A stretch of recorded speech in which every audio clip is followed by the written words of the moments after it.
All right, we are all set. I'm gonna go ahead and show you what I did for the fixes here. Walk on into the booth. We did have a power outage here the other day, so just so you know. So I opened up this, and this was listed as status off. So I turned that on, and then came down to here, and the sound web was off. So I had to flick the sound web power supply on, and after about a minute, it all clicked on. The audio was working.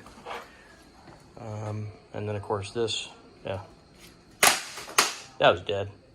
All right, so that is that. You'll probably want to get somebody from facilities up here to clean this mess up. I don't know what this stuff is, but I don't have any cleaning solutions or anything like that with me. And the top of this is disgusting. So if you could get somebody from facilities to clean that, Sam, that'd probably be good, because otherwise it's going to kill your mice pretty quick.